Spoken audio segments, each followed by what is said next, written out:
आदरणीय सभापति जी, यहाँ भी ये भी कहा गया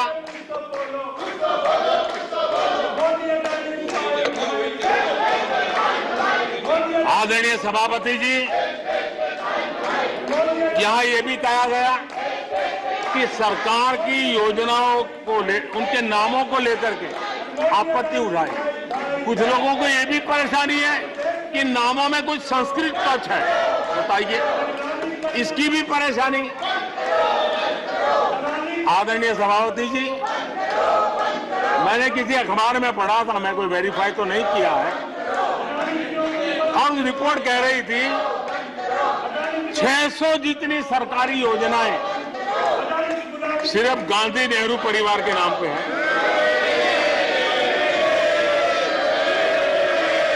आदरणीय सभापति जी, किसी कार्यक्रम में अगर नेहरू जी के नाम का उल्लेख नहीं हुआ तो कुछ लोगों के बाल खड़े हो जाते हैं, उनका लहू एकदम गर्म हो जाता कि नेहरू जी का नाम क्यों नहीं दिया। आदरणीय सभापति जी, मैं बहुत आश्चर्य होता है कि चलो भाई, हमसे कभी छूट जाता होगा नेहरू जी का नाम, और छूट जाता होता होगा हम ठीक भी कर लेंगे क्योंकि वो देश के पहले प्रधानमंत्री थे। लेकिन मुझे ये समझ नहीं आता है कि उनकी पीढ़ी का कोई व्यक्ति नेहरू सरनेम रखने से डरता क्यों है। क्या शर्मिंदगी है नेहरू सरनेम रखने से?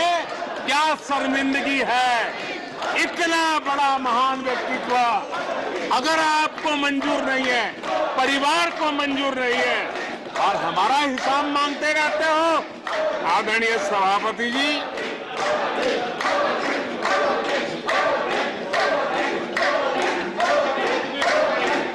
कुछ लोगों को समझना होगा, ये सदियों पुराना देश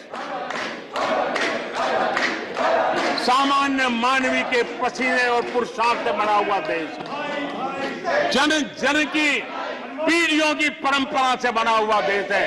ये देश किसी परिवार की जागीर नहीं है। हमने मेजर ध्यानचंद जी का नाम पर खेल रत्न का पुरस्कार कर दिया। अंडमान में नेताजी सुभाष के नाम पर, स्वराज के नाम पर हमने द्वीपों का नामकरण किया। हमें गर्व हो रहा है।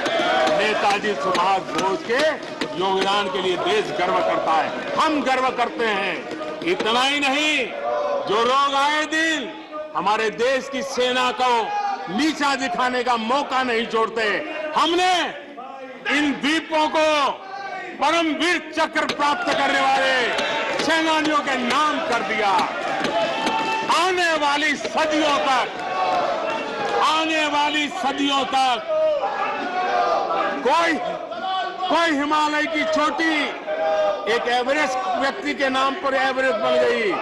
मेरे द्वीप समूह, मेरे परमवीर चक्र विजेता, मेरे देश के सेनानियों के नाम कर दिया। ये हमारी श्रद्धा है, ये हमारी भक्ति है, और उसको लेकर के हम चलते हैं। आदरणीय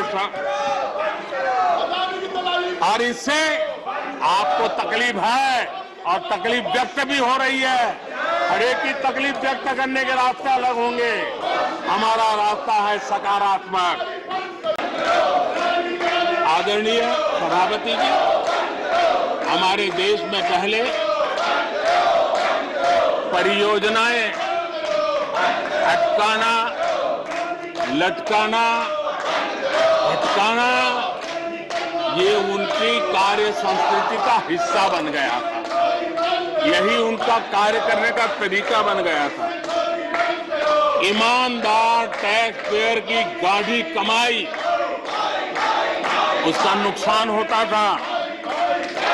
हमने टेक्नोलॉजी का प्लेटफॉर्म तैयार किया, पीएम गति शक्ति मास्टर प्लान लेकर के आए, और 1600 लेयर में डेटा के माध्यम से इंफ्रास्ट्रक्चर को, प्रोजेक्ट्स को गति देने का काम हो रहा है। जो योजनाएं बनाने में महीनों लग जाते थे, वो आज सप्ताहों के भीतर भीतर उसको आगे बढ़ा दिया जाता है, क्योंकि आधुनिक भारत के निर्माण के लिए इंफ्रास्ट्रक्चर का महत्व हम भली भांति समझते हैं, स्केल का भी महत्व समझते हैं, स्पीड का भी महत्व समझते हैं, और टेक्नोलॉजी के माध्यम से परमानेंट सॉल्यूशन और परमानेंट एस्पिरेशन का एड्रेस करने का प्रयास आदरणीय सभापति जी हम कर रहे हैं।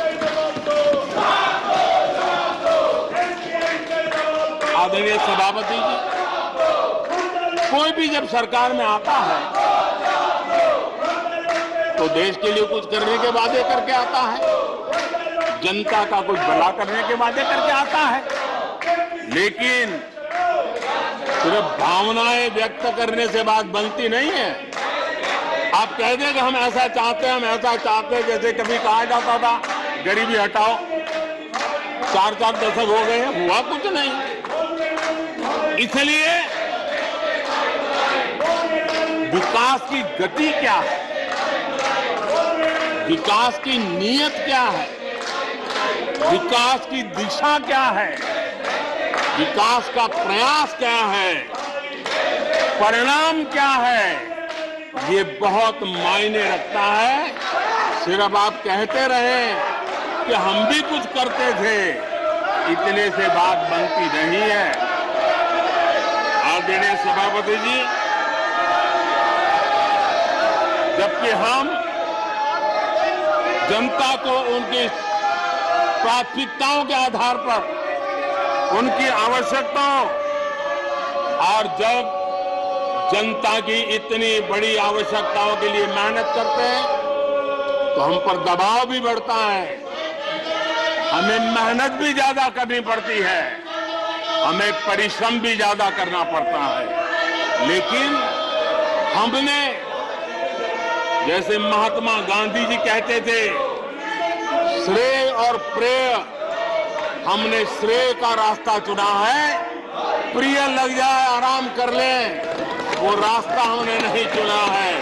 मेहनत करनी पड़ेगी तो करेंगे, दिन रात खपाना पड़ेगा तो खपाएंगे, लेकिन जनता जनार्दन के एस्पिरेशन को चोट नहीं पहुंचने देंगे, और उसके एस्पिरेशन सिद्धियों में परिवर्तित हो जाए और देश विकास की यात्रा को पार करे, इसके लिए हम काम करते रहेंगे।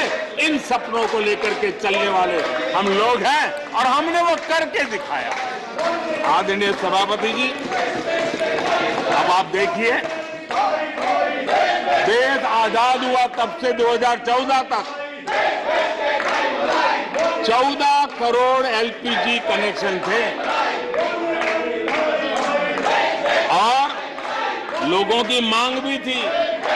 लोग सांसदों के पास जाते थे कि हमें एलपीजी कनेक्शन मिल जाए, और उस समय 14 करोड़ घरों में था, डिमांड भी कम थी, प्रेशर भी कम था, आपको गैस लाने के लिए खर्चा भी नहीं करना पड़ता था, आपको गैस पहुंचाने के लिए व्यवस्था, आप भी मजे में, चलती थी गाड़ी, काम होता नहीं था, लोग इंतजार करते रहते थे। लेकिन हमने सामने से होकर के तय किया कि हर घर को एलपीजी कनेक्शन देंगे। हमें मालूम था कि हम कर रहे हैं, हमें मेहनत करनी पड़ेगी, हमें मालूम था हमें धन खर्च करना पड़ेगा, हमें मालूम था हमें दुनिया भर से गैस लाना पड़ेगा। ये सब दबाव की संभावना जानने के बावजूद भी हमारी प्राथमिकता मेरे देश का नागरिक था, हमारी प्राथमिकता हमारे देश के सामान्य लोग थे, और इसलिए हमने 32 करोड़ से ज्यादा परिवारों के पास गैस कनेक्शन पहुंचाए। नया इंफ्रास्ट्रक्चर खड़ा करना पड़ा, धन खर्चना पड़ा। आदरणीय सभापति जी, इस एक उदाहरण से आप समझ सकते हैं कि हमें कितनी मेहनत करनी पड़ी होगी, लेकिन हमने आनंद के साथ, संतोष के साथ, गर्व के साथ इस मेहनत को किया और मुझे खुशी है कि सामान्य मानवी को उसका संतोष मिला। इससे बड़ा एक सरकार के लिए संतोष क्या हो सकता है। आदरणीय सभापति जी, आजादी के अनेक दशकों के बाद भी इस देश में 18,000 से ज्यादा गांव ऐसे थे जहां बिजली नहीं पहुंची थी, और ये गांव अधिकतर हमारे आदिवासी बस्ती के गांव थे, हमारे पहाड़ों पर जिंदगी गुजारने वालों के लोगों के गांव थे, जनजातीय से गांव थे, नॉर्थ ईस्ट के गांव थे। लेकिन ये उनके चुनाव के हिसाब किताब में बैठता नहीं था, इसलिए इनकी प्रायोरिटी नहीं था। हम जानते थे ये कठिन काम इन्होंने छोड़ दिए हैं। हमने कहा हम तो मक्खन पे लकीर करने वाले नहीं, पत्थर पे लकीर करने वाले लोग हैं। हम इस चुनौती को भी उठाएंगे, हम इस चुनौती को भी उठाएंगे। और हमने हर गांव में बिजली पहुंचाने का संकल्प उठाया। समय सीमा में 18,000 गांवों में बिजली पहुंचाई और उस चुनौतीपूर्ण काम करने के पीछे गांवों में एक नई जिंदगी की अनुभूति हुई, उनका विकास तो हुआ, लेकिन सबसे बड़ी बात हुई देश की व्यवस्था पर उनका विश्वास बढ़ा। और विश्वास बहुत बड़ी ताकत होती है। जब देश के नागरिकों का विश्वास बनता है तब वो लाखों करोड़ों गुना एक सामर्थ्य में परिवर्तित हो जाता है। वो विश्वास हमने जीता है और हमने मेहनत की, हमें मेहनत पड़ी, लेकिन मुझे खुशी है उन दूर दराज के गांवों को आजादी के इतने सालों के बाद नई आशा की किरण दिखाई दी, संतोष का भाव प्रकट हुआ और वो आशीर्वाद आज हमें मिल रहे हैं। आदरणीय सभापति जी, पहले की सरकारों में कुछ घंटे बिजली आती थी, कहने को तो लगता था बिजली आ गई, गांव के बीच में खंभा डाल दिया तो हर साल उसकी संवत्सरी मनाते थे, फलानी तारीख को खंभा डाला गया था, बिजली तो आती नहीं थी। आज बिजली पहुंची इतना ही नहीं, औसत हमारे देश में 22 घंटे बिजली देने के प्रयास में हम सफल हुए।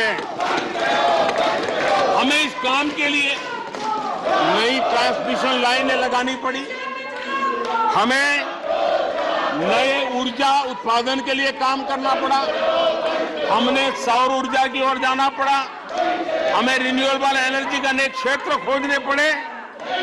हमने लोगों को उनके भाग्य पर नहीं छोड़ दिया, राजनीतिक फायदे घाटे की बात नहीं सोची। हमने देश का आने वाली कल उज्जवल बनाने का रास्ता चुना। हमने खुद के लिए दबाव बढ़ाया, लोगों की मांग बढ़ने लगी, दबाव बढ़ने लगा। हमने मेहनत वाला रास्ता चुना और इसके नतीजे आज देश देख रहा है। देश ऊर्जा के क्षेत्र में प्रगति की ऊंचाइयों को प्राप्त कर रहा है।